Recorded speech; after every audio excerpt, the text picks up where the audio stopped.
Hello, bienvenidos de vuelta a este espacio, a estas charlas en diferido de esta su comunidad de padres de la Yuca Prisco. Hoy vamos a hablar de un tema que a mí me encanta, me gusta mucho, soy muy defensora de este tema, trato de manejarlo lo más que puedo, tanto a nivel de redes, de comunicación, de conocimiento, de promoción de salud, pero también a nivel de terapia, porque yo soy también psicóloga perinatal, entonces trabajo con muchas parejas embarazadas, en posparto, en la crianza y demás. Y uno de los temas que para mí es muy importante es este tema de hablar de papá, la salud mental de papá y el rol de papá dentro de toda la dinámica de la crianza, dentro de la identidad de los hijos, la personalidad de los hijos. Pero quiero empezar por lo básico y es algo que es un poco claro. Papá también tiene un mundo emocional. Cuando hablamos de los hijos, cuando hablamos de la crianza, como mamá es que socialmente en este tipo de culturas en las que nosotros nos movemos y diría incluso que tal vez en el grupo social en el que nos podemos encontrar cerca, un poquito más cerca, un poquito más lejos, lo usual es que mamá es quien asume ese rol activo en casa, con la crianza, con los hijos y demás. Y que en ese proceso, no solamente por esto, sino también porque mamá es quien pasa el proceso del embarazo, del posparto y demás. Tristemente, dentro de este esquema donde mamá asume la carga de la crianza y la carga de llevar la casa, papá no siempre es considerado, o por lo menos no es considerado el impacto emocional que los hijos, que el posparto, que el embarazo tienen ellos. Papá también vivió una crisis en el embarazo, papá también vivió una crisis en el posparto, papá también puede sufrir una crisis de identidad, papá también puede lidiar o puede experimentar ansiedad gestacional, ansiedad posparto, depresión gestacional, depresión posparto, todo eso puede verse. Eso no es exclusivo de mamá, pero en sociedades como la nuestra, usualmente todo se maneja madre centrado, dígase, enfocado en mamá. Entonces, no necesariamente medimos el impacto emocional que papá tiene en este tipo de procesos tan importantes evolutivos para la familia y para él. Entonces, ¿qué pasa con esto? Al final, esto significa o se traduce a hombres que se aíslan porque sus emociones no son visibilizadas, porque se entienden socialmente que no pueden hablar de cómo se sienten, de que los hombres no hablan de emociones, de que esto no afecta a los hombres, de que el hombre lo que tiene que estar es produciendo dinero. Entran como dentro de ese esquema o esa estructura social de papá lo que tiene que proveer y que la cosa esté bien y que si la mujer no está llorando y la casa y hay para comer, pues entonces ya lo otro no importa y se segrega mucho, se rezagan mucho. Entonces también vamos a tener que esto se va a traducir. Obviamente necesitamos un historial previo, pero también esto se va a traducir a personas que no van a saber cómo lidiar con sus emociones, a hombres que no saben lidiar con sus emociones, porque simplemente al hombre no lo programaron para eso. Y porque en este tipo de procesos siempre te dicen cómo se siente la mamá, que es lo que está viviendo la mamá, y el sistema de apoyo alrededor también comete el error de no detenerse en papá, de no preguntarle papá cómo tú lo estás viviendo. Es más, y entiendo que muchos hombres se pueden sentir identificados, la maña que tiene todo el sistema de ni siquiera permitirle al papá cambiar un pamper. Tú no sabes cambiar el pamper, esa no es la ropa, ta, ta, ta, ta, ta. Al final, ¿qué hace el hombre? Espérate, si yo lo voy a hacer mal, si me van a echar un boche, si yo no lo voy a hacer bien, pues entonces yo simplemente no lo hago, ¿verdad? Entonces, eso lo vamos a ver mucho en este proceso y eso va desarrollando un mundo emocional, va impactando ese mundo emocional de papá que se va traduciendo a muchas otras cosas. Yo quiero hablar un poco también de estos temas que también solamente son, o sea, usualmente son muy madre centrados. Sí, la mujer tiene una carga de mental increíble y es lo que he dicho, por ejemplo, a mis pacientes se lo digo mucho y a mí como mujer también a veces me toca darme mi propio discurso de que el hombre no entiende la carga mental de la mujer. El hombre funciona diferente. El hombre no va a entender la carga mental de la misma manera que la mujer la siente. No funciona, simplemente. Porque el cerebro del hombre funciona de una manera diferente al de la mujer. Pero eso no quiere decir que el hombre no lidie con su propia carga mental. El hombre no quiere decir que el hombre no esté lidiando con emociones, con estrés, con presión, con expectativas, con ideas. Al hombre se le hace difícil entender la carga mental de la mujer porque la mujer funciona de una manera diferente. A través del embarazo, gracias a la matrescencia, ese cerebro vive una evolución de manera natural que le permite estar más sinqueada, más alineada con esas necesidades del bebé, con proveer ese cuidado, con que la casa funcione bien, con ese multitasking. En el caso del hombre, no. Pero eso no quiere decir que no esté lidiando con lo suyo. Los hombres, claro que sí, lo que pasa es que ustedes no necesariamente lo expresan, no necesariamente lo hablan, y más, a veces ni siquiera lo piensan. El pensamiento del hombre suele ser más práctico que el de la mujer. Y el hombre, por ende, va entonces a ver las cosas desde una perspectiva de lo que entiende desde su rol. No es que lo otro no sea importante, es que el hombre asume que la mujer ya lo está viendo o simplemente muchas veces no lo ve. El hombre, a nivel evolutivo, el rol del hombre dentro de la dinámica familiar es proveer y proteger. ¿Que hay otras cosas? Sí. ¿Que hay otras expectativas del hombre? Sí. Pero se supone que el hombre lo programaron para que en la casa no falte nada, para que todo el mundo esté bien y para proteger a su familia.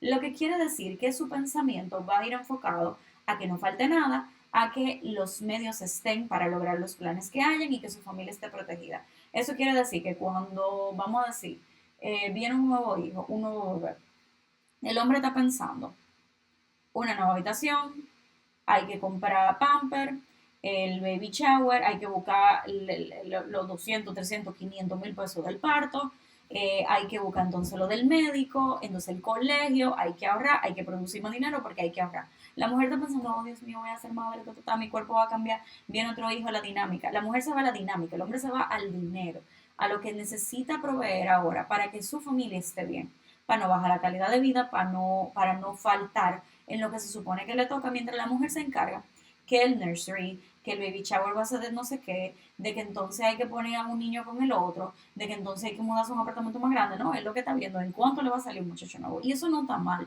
porque eso es lo que a él le toca. Pero eso no quiere decir que eso no tenga una presión importante.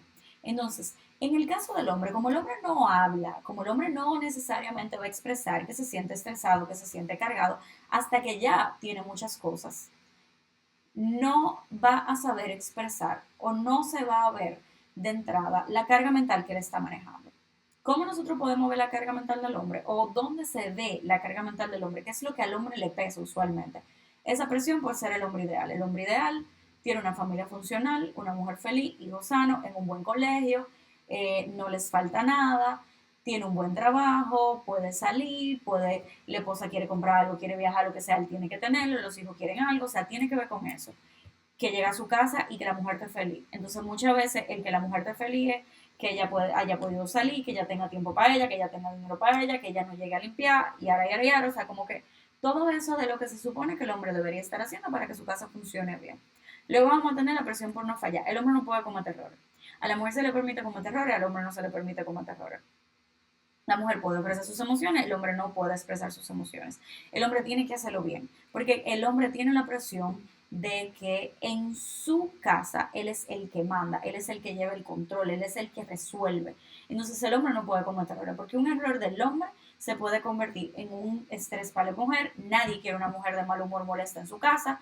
Eso se puede convertir en un error económico, en una situación económica, otra cosa que ningún hombre quiere lidiar con eso en su casa. Entonces el hombre no se permite fallar o tiene la presión de que no debe fallar. El tema de la falta de los referentes y de espacios, porque ¿qué pasa? El hombre, y eso lo sé porque en 2023 hice un estudio relacionado al ejercicio de la paternidad del hombre dominicano. Elementos que meten presión al hombre, que el hombre no necesariamente lo asimila hasta que tú le pones el tema, porque no siempre están pensando en eso. El tema de los referentes y los espacios. Las mujeres tenemos espacio para ventilar, que eso dice quítate. Las mujeres tenemos mucho espacio, que si el grupo de maternidad, que si el grupo de las mujeres del curso preparto, que si las mamás del curso, que si el grupo de madres que se armó otra cosa, que si la peña de las amigas que tienen más hijos, el hombre no. El hombre tiene a sus amigos, pero el hombre no, o sea, los grupos de hombres, el hombre como tal, no está hablando de emociones, no está hablando de presión, no está hablando de lo difícil que está haciendo criar, puede hacer un comentario, puede hablar de eso, puede decir algún día, pero no es una costumbre, o sea, no es un tema recurrente, no es que el hombre tiene un grupo para hablar de las dificultades de la paternidad, para pedir consejo, para decir yo no sé qué hacer con esta gente, hasta para quejarse de su esposa. Porque no es mentira que las mujeres, no todas, pero muchas, tenemos espacios seguros donde tú puedes un día ventilar sobre un problema que tú tienes con tu esposo, que la amiga tal vez te va a decir lo mismo porque ya está pasando algo parecido, y ustedes pueden entre ustedes darse apoyo. El hombre no tiene eso, el hombre no habla de ese tipo de cosas, porque el hombre tiene que proteger la imagen de su familia, el hombre tiene que proteger a su mujer dentro de todo esto. Entonces al hombre no se le permite tener ese espacio. Entonces ese espacio de ventilación, ese espacio de conectar con gente que tenga lo mismo, ese espacio de personas que le puedan servir de referentes. Un elemento importante de esa investigación que yo hice que me llamó mucho la atención fue esa falta de referente. Muchas veces los referentes eran la mamá, porque había sido madre soltera, en otro era el tío, era el abuelo, era el suegro. Porque, ¿qué pasa con los referentes? No es que papá haya sido malo. El hombre no cuestiona tanto el rol de papá, a menos que papá haya sido muy negligente emocionalmente o muy ausente. El hombre no cuestiona tanto el rol de papá, pero ¿qué pasa? Ese papá que crió de la manera que lo hizo, tuvo una realidad socioeconómica, personal y hasta social diferente. Entonces, tal vez tenía un tiempo diferente, tal vez tenía una disponibilidad diferente que él no tiene ahora. Entonces, tal vez tenía un matrimonio diferente, su mujer funcionaba de alguna manera y la que tiene funciona de otra, se le exige más, se le pide más. Ahora la mujer está mucho más consciente del impacto del padre, está motivando más al padre a que se involucre, necesita más ayuda porque también mamá a veces tiene que trabajar, entonces no basta con la ayuda de la casa. Antes el dinero daba para que el hombre trabajara, mamá no tenía que trabajar, entonces mamá administraba el hogar, tal vez tenía una persona que ayudaba, pero mamá se encargaba de la crianza. Entonces, mamá tenía el tiempo porque no tenía el problema del económico. Ahora, los dos tenemos que trabajar, los dos tenemos que estar ahí, pero los dos tenemos que estar pendientes en la crianza. Entonces, esa falta de referentes que vayan acorde con la dinámica de mi realidad ahora, de como familia, de mi realidad económica, a veces cuesta mucho que el hombre lo entienda y anda un poco como medio perdido y anda como, nada, tira para adelante, resuelve, hago lo que puedo, pero se me dificulta. Otra cosa también es esa internalización de los roles tradicionales y esa contradicción con la realidad, que va acorde con lo que digo. Ah, no, que el hombre tiene que proveer, la mujer es que tiene que encargarse de la crianza, ella no debe de un cuerpo porque ella tiene que encargarse de la casa, porque el hombre no cría muchachos, el hombre lo que hace es que provee. Pero adivina que el momento económico en el que nos encontramos no permite que la mayoría de la gente, que la mayoría de las familias tengan un padre proveedor y una mamá que se encargue de la casa. No es la realidad de todo el mundo. O por lo menos es un esfuerzo muy grande y el hombre va muy forzado económicamente. Entonces, ese rol que se le impone, esa idea que se le da de cómo se supone que él debería estar manejando su familia, contradice a su realidad y crea ruido. Entonces, crea más presión de que tengo que trabajar más porque entonces yo tengo que acomodarla porque ella tiene que encargarse de eso porque ese no es mi trabajo. Entonces, eso pone más presión, más trabajo, más estrés. Y obviamente, poder proveer para la familia. Porque no es mentira, todos los años todo está caro. Hace 3 semanas teníamos el dólar en 63, ahora se estabilizó, pero eso crea una inestabilidad. El tema de la necesidad de sostener tu trabajo por ser el principal proveedor, de que si tú estás harto, tú no simplemente te puedes ir ya de tu trabajo, de que tú tienes que tratar de mantener cierto estilo de vida, porque nadie quiere bajar su estilo de vida después que llega a cierto nivel. Entonces, esa presión por proveer también es una carga mental para el hombre. Entonces, ¿cómo se va a ver y cómo se va a sentir? Y aquí hablo un poco para que ustedes se puedan identificar, pero también si tienen a su esposa ahí, que puedan conversar sobre un poquito de esto. El hombre no va a hablar como la mujer queremos. La mujer quiere que el hombre no diga cómo se siente, que hable, que se explaye. El hombre no lo va a hacer. Eso hay que entenderlo. El hombre en su naturaleza puede comunicar cómo se siente, pero usualmente no lo va a hacer. Tú tienes que empezar a entender ese patrón de comportamiento cuando las emociones probablemente se están desbordando y no me he sentado a prestar atención a cómo me siento porque probablemente no me he sentado. Entonces, es parte de poder entender las emociones. En el hombre, esa carga, cuando está pesada, cuando hay situaciones, se va a ver en irritabilidad, en una incomodidad, como digo yo, que todo hiede, nada huele, la poca paciencia frente a las cosas, incluso ira. Si tenemos muy mal manejo de emociones y a eso le agregamos picos de estrés constante en casa, consumo de alcohol, consumo de droga, que no es el caso, pero son cosas que se dan también, aumenta la ira producto de esas emociones que no se expresaron, esas cosas que no se dijeron. Porque también hay que entender que como el hombre no se comunica ni con la misma elocuencia, ni con el mismo léxico que la mujer, pero tampoco lo hace en el momento en el que está viviendo la emoción, porque la emoción desborda. El hombre por la testosterona va a ser mucho más intenso en su emoción, va a ser mucho más agresivo, que no es lo mismo que violento. Agresividad es una emoción, violencia es una acción de dañar, entonces puede ser más agresivo gracias a la testosterona, gracias al balance hormonal que el hombre tiene y producto de esas emociones que no se vieron. Entonces, esos sentimientos que es lo otro, esos sentimientos de incompetencia, de no cumplir las expectativas, tampoco es algo que el hombre va a comunicar. Tú te vas a dar cuenta tal vez en un comentario, tú te vas a dar cuenta en tal vez algún comentario que él hace sobre sí mismo, tú te vas a dar cuenta tal vez en alguna conversación donde estén hablando de otra persona o donde tú le exijas algo, donde tú le pelees por algo y el hombre simplemente, como no se sentó a analizar cómo se siente o que se está sintiendo incompetente o simplemente lo sintió, lo pensó y no le dio mente, simplemente él te va a reaccionar o te va a hacer un comentario. Y es importante entender y entrar en contacto con eso, porque igual eso se va acumulando y te va aislando también. Se van a presentar conflictos en la relación de pareja porque vas a hablar menos, te vas a desconectar más emocionalmente, te vas a aislar emocionalmente y socialmente, pero también en tu pareja. Igual como tú tienes poca paciencia para tus hijos, va a tener poca paciencia para tu esposa también, para las cosas de la casa, simplemente vas a tratar de desconectar, entonces desconectar te puede decir, ay, sí, yo no voy a finir con eso, acostarte temprano, salir con los amigos, irte a practicar algún deporte, quedarte tarde en la oficina y todo eso entonces va a empezar a impactar la relación de pareja. El aislamiento igual emocional y social, a todo esto son cosas que se pueden ver genéricos, que en algunos se ve una cosa, en otros se ve otra, que es ese aislamiento emocional de no hablo como me siento ni siquiera con mi esposa, que es la persona que genuinamente tengo cerca, no tengo deseo de salir, no tengo deseo de juntarme con mis amigos, no quiero bregar con eso porque estoy cargado, entonces no quiero hablar de eso, no quiero hablar de cómo me siento o simplemente no quiero finir con gente. Ese agotamiento psicológico también,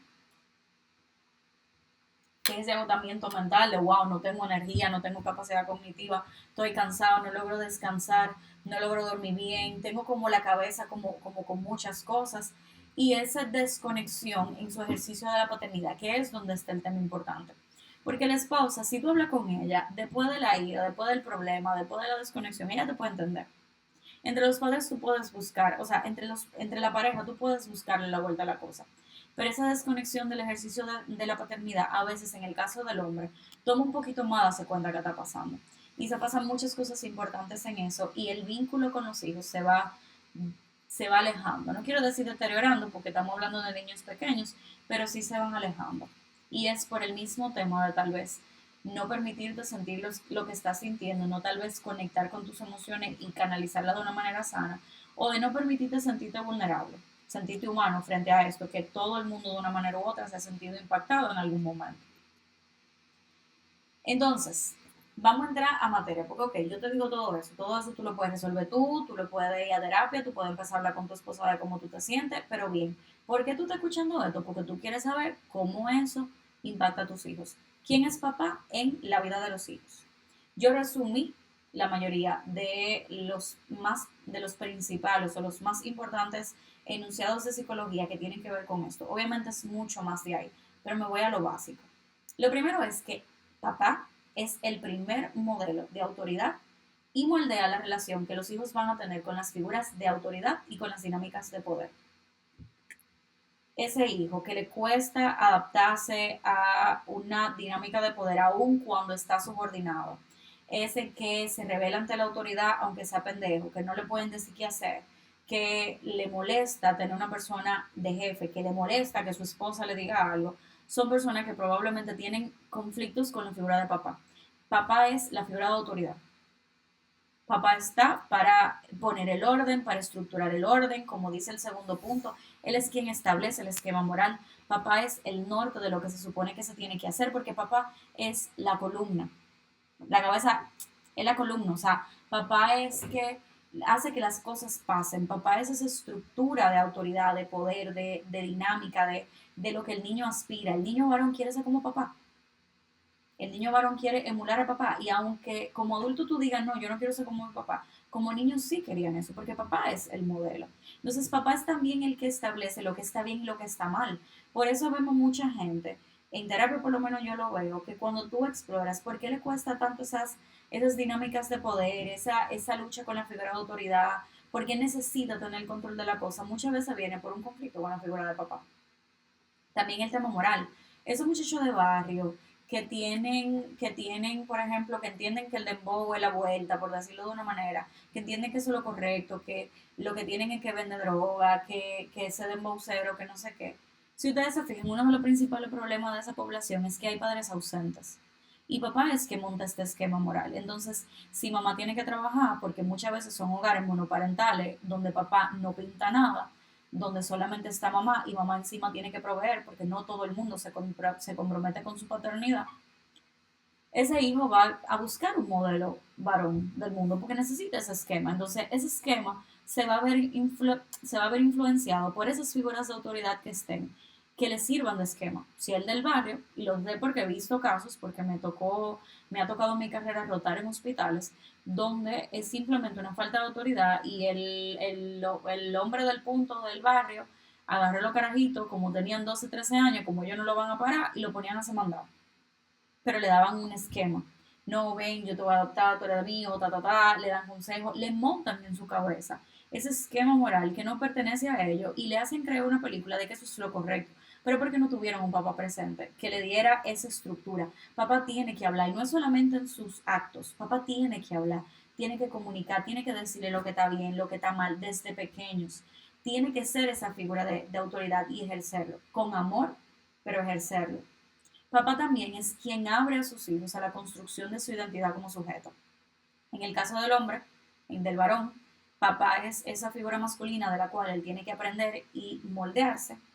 Y en el caso de la mujer, papá se convierte en el modelo de hombre que ella va a buscar, en lo que ella entiende y asume como lo que ella debe esperar.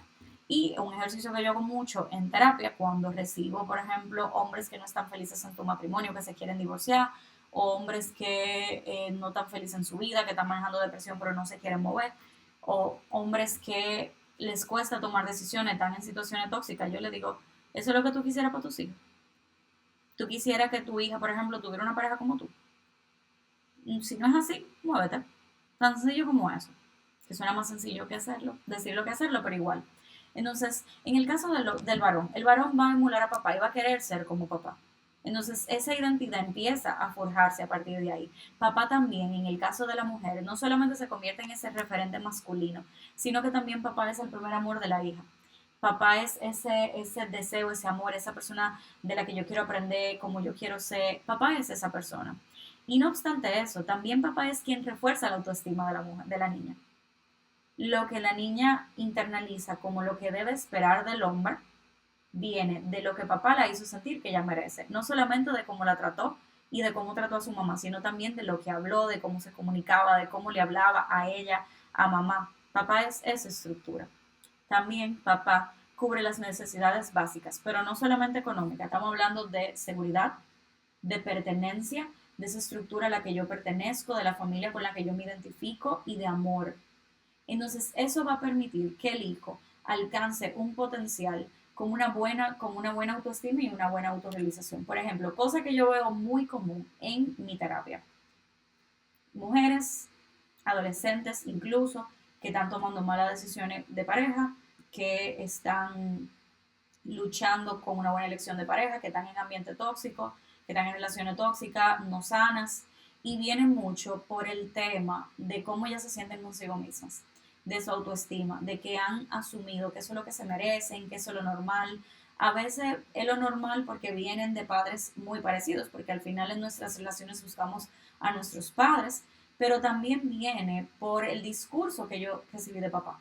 Si yo no recibí esa validación, si yo no recibí esa pertenencia, esa protección, ese yo soy tu lugar seguro, no importa lo que pase, yo voy hasta aquí, tú te mereces que te cuiden, que te respeten, yo te lo demuestro con hechos y con palabras, se asume que las migajas es lo que debo aceptar. Y eso impacta también la autoestima. La autoestima y el autoconcepto de los hijos no depende solamente de lo que hagamos, también depende de lo que decimos. Eso necesita ser reforzado y validado de manera verbal y clara. Y la autorrealización viene de personas sanas, seguras, emocionalmente estables, con una buena autoestima, que tienen la capacidad de ir detrás de lo que quieren y de autorrealizarse.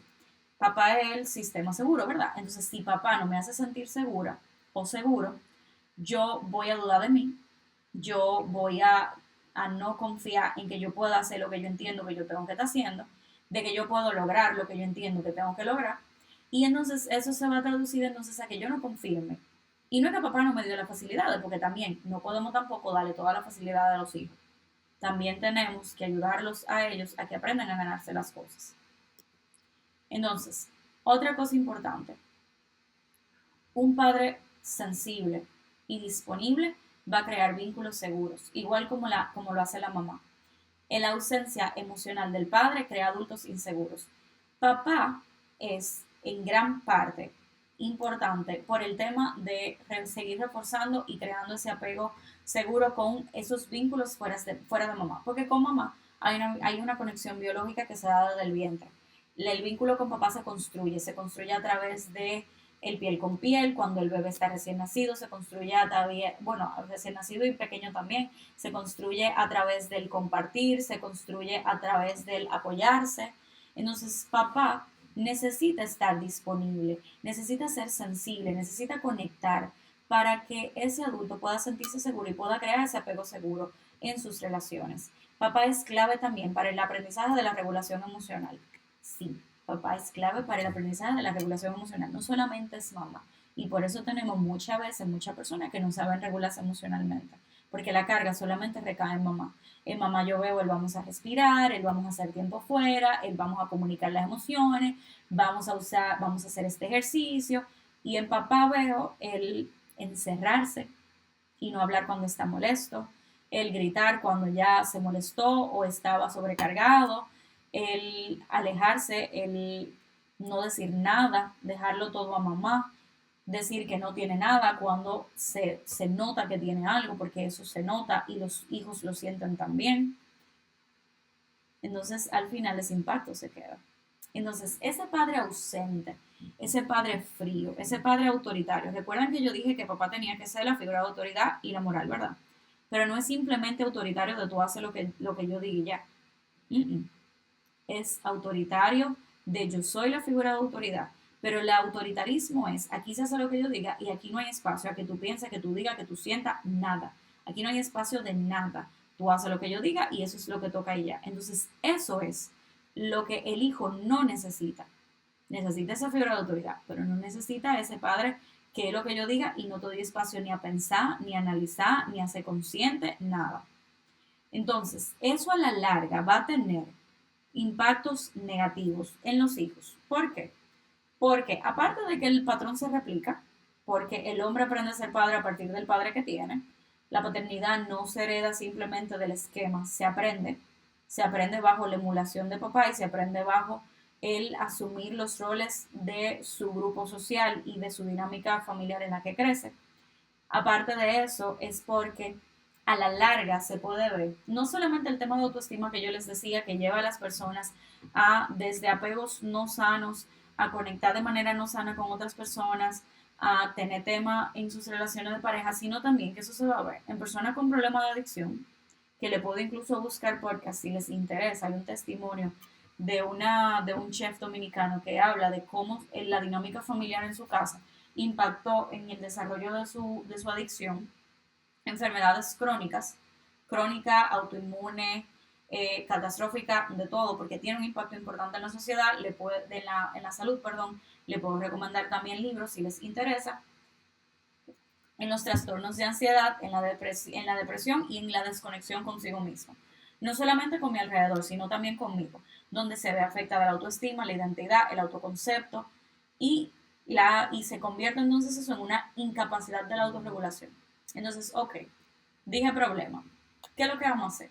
Tú no puedes dejar de trabajar, tú no puedes dejar de ser el principal proveedor probablemente, tú no puedes dejar de cumplir ese rol fuera de casa. Pero ¿cómo yo puedo estar más para mis hijos y evitar que ellos tengan que lidiar con todo esto? ¿Cómo yo hago para apoyar a mi hijo aún con el tiempo que tengo que durar fuera y de no compartir con ellos? Sencillo. Cuando tú vas a estar, aunque sea poco, trata de estar realmente presente. Prestar atención, escucha, estar presente intencionalmente, sin distracciones, como lo es el celular, como es el iPad, como es la televisión. No, no, no. Pasar tiempo de calidad, estoy prestando atención, estoy aquí, no tengo distractores. Los niños lo aprenden y en la conducta nos damos cuenta cómo ellos emulan. Que si cogen la computadora, que si nada más quieren la televisión, porque con papá es que yo veo televisión, entonces a papá es que yo se la pido. Que si lo juego, cuando emulo el comportamiento, lo emulo en el teléfono, quiero siempre tener un teléfono, estoy de que, aló, caminando la casa entera, copiando, hablo de que estoy trabajando, ta, ta, ta. Todos esos niños copian todo eso. Entonces, cuando estamos presentes, debemos estar genuinamente presentes, sin distracciones, jugar con ellos, ya sea físico. A mamá nos preocupa, me incluyo, de los relajos físicos de papá con sus hijos, pero es normal y es necesario. Entonces, adéntrate en su mundo imaginativo, juega de manera física con ellos, como tú necesites que sea la lucha, que sea la carrera, que vamos a tirarnos de por aquí, ta, ta, ta, ta, ta. Porque papá es que no solamente les está moldeando el comportamiento, les está enseñando también en algo tan sencillo como eso, a tomar riesgos medidos, y no solamente a tomar riesgos medidos de cómo hacer las cosas peligrosas con cuidado, sino también a fomentar esa seguridad de que papá está ahí y que papá me protege. Todo eso se trabaja a través de eso. Porque papá, no importa lo que pase, papá me va a proteger. Porque estamos jugando así, entonces su cerebro lo que está viendo es que en el relajo, en el juego, en todo, papá me protege. Si pasa algo, yo puedo ir donde papá. Porque papá juega conmigo, me enseña, no, espérate, así que no tiramos, así que jugamos, vamos a esto, ta, ta, ta. Pero también, que uno creo que está un poquito más para adelante, es el tema de afirmarlos, de acompañarlos, de validar sus emociones también, de decirle, yo estoy aquí, yo te estoy escuchando, yo te estoy viendo, está todo bien. Habla con ellos, muestra interés en lo que te dicen, hazle preguntas, incita su capacidad de pensar y analizar. ¿Cómo te fue en el colegio? Bien. Ok. ¿Qué hiciste? Vimos esto. Ajá, ¿y qué más? ¿Con quién tú jugaste hoy? ¿A qué jugaron? Si ya tú sabes que había un tema o alguna asignación anterior, alguna actividad por el tema del mes, pregúntale, ven acá, ¿y cómo te fue en tal tarea? ¿Qué hicieron con tal actividad? La caja que ustedes llevaron el otro día, ¿qué hicieron con ella? Que yo vi que tu mamá te llevó una caja. Hablen con ellos, muestren el interés. Por otro lado, valídenlos, no desestimen sus emociones ni sus pensamientos. Tú como adulto no vas a entender la mayoría de las cosas que te están diciendo, pero necesitas escucharlos y validarlos, porque en la medida en la que tú valides cómo ellos se sienten, ellos aprenden a darle importancia a sus pensamientos, a sus ideas, a sus emociones, y eso se traduce a personas seguras de sí mismas, que no se dejan pisotear, que no se dejan manillar, que no se dejan controlar, que no se llevan de la corriente. Si tú quieres un hijo que sepa lidiar y enfrentarse a la presión de grupo, a la presión de los adolescentes, de vamos a darnos este trago, de vamos a fumar esto, de vamos que yo que, tú necesitas desde pequeños no desestimarlos, validar sus pensamientos, educarlos a través del diálogo, ayudarlos y motivar esa capacidad de pensar y de analizar, acompañarlos, que ellos sepan que lo que ellos dicen es válido, que ellos pueden decir que no, que sus emociones son válidas también, para que cuando lo necesiten y sepan decir que puedan saber decir que no. Otra cosa importante, afírmalos de forma positiva. Todos necesitamos escuchar que somos amados, que somos importantes, que somos buenos, que somos fuertes. Yo sé que a veces se siente como que se cae de la mata y yo sé que a veces se siente un poco forzado porque muchas veces ustedes no lo escucharon de sus padres. Muchos de ustedes no tuvieron un papá que estuviera ahí para decirte, wow, mi hijo, tú sí lo hiciste bien, yo estoy muy orgulloso de ti. O mi hijo, yo sí te amo, tú lo hiciste súper bien, yo estoy orgulloso, mira qué fuerte tú eres, tú sí eres inteligente. Probablemente tú no lo tuviste. Y probablemente, como decía ahorita, como se cría a partir de lo que se ha vivido, a ti te cueste dárselo a ellos. Pero el esfuerzo vale la pena. Inténtalo. Y en la misma medida en la que tú se lo digas a tus hijos, también lo vas a sentir tú y ve asimilándolo tú también por tu parte. ¿Qué yo puedo también hacer o qué pueden hacer ustedes más? No solamente los disciplines. Si se portaron mal, no solamente castigo, time out, pelas, sí, que no estamos de acuerdo, pero hay gente que lo hace. No solamente eso. Ellos probablemente, como son pequeños y su cerebro no sabe regular sus emociones, probablemente lo que hayan hecho para llevarse la pela en muchas ocasiones es una desregulación emocional.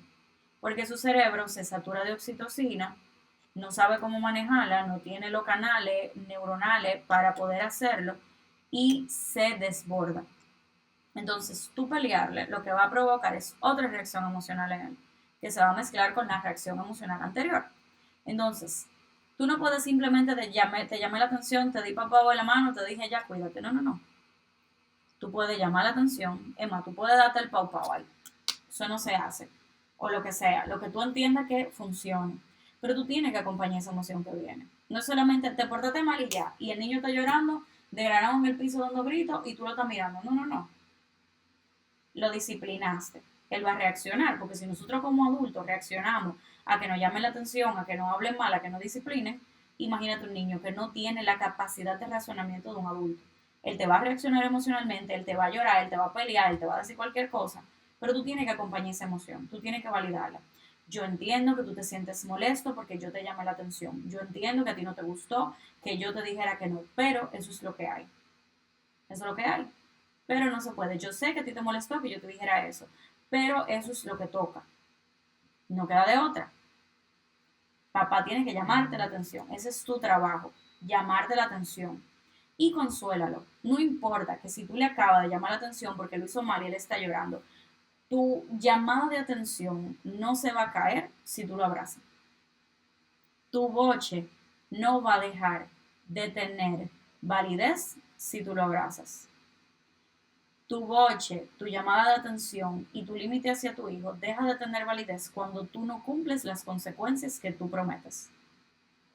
Si la consecuencia es, si tú sigues haciendo ese reguero y yo te llamo la atención 3 veces, si tú lo vuelves a hacer, te voy a dar una nalga y lo sigue haciendo, tú le llamas la atención, pero no cumple con lo que tú dijiste, ahí es que pierde validez. La validez no se pierde por tu consola a tu hijo.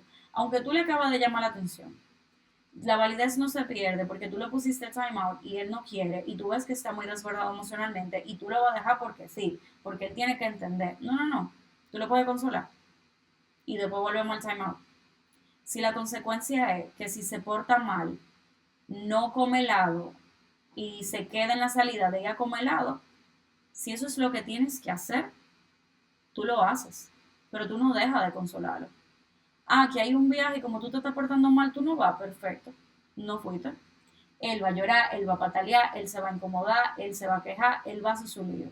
Pero adivina qué, tú lo vas a consolar, tú le vas a dar su abrazo, tú lo vas a amar. Si yo te amo, tú lo estás haciendo mal, yo entiendo que tú te sientas molesto, pero tú no obedeciste con lo que te tocaba, tú no cumpliste con lo que te tocaba, te dijimos qué hacer y tú no lo hiciste, entonces esta es la consecuencia.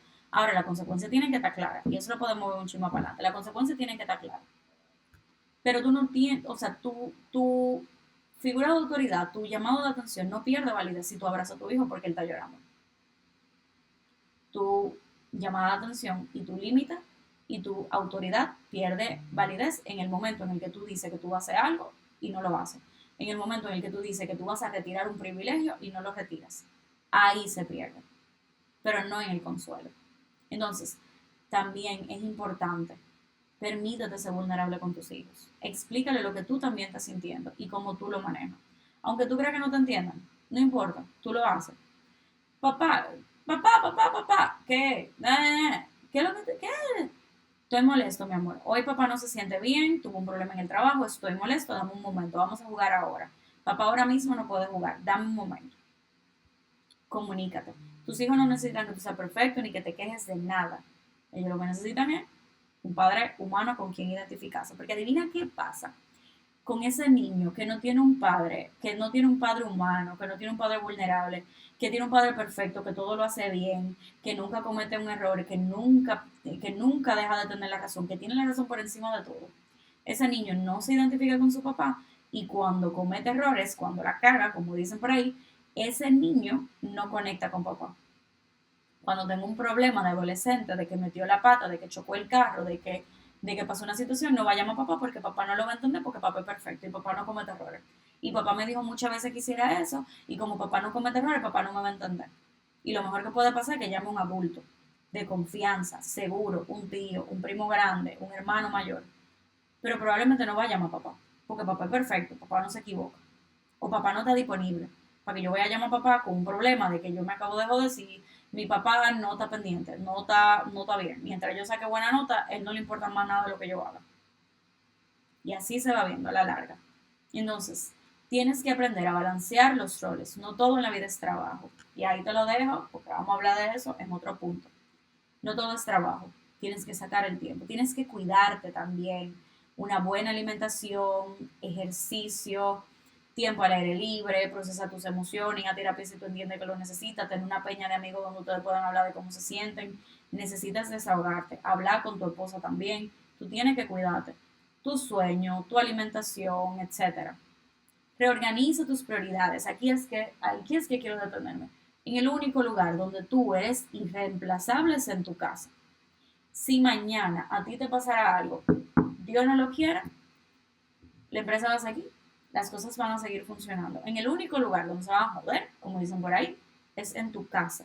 Y por eso tú debes reorganizar tus prioridades. No es que vas a dejar de trabajar, no es que vas a dejar de estar ahí, pero no puedes cargarte tanto en la calle y cargarte tanto con tanta cosa y cargarte también con el peso de quedarte todo lo tuyo y de cómo tú te sientas para luego entonces no tener la disponibilidad emocional para tu familia, porque te necesitan. Porque en el trabajo tú puedes ser cualquier otro empleado, en el trabajo tú eres tu jefe, tú eres el jefe, tú eres el que te queda tarde porque tú eres el jefe, pero todo el mundo se va para su casa a estar con su familia y tu familia te está esperando.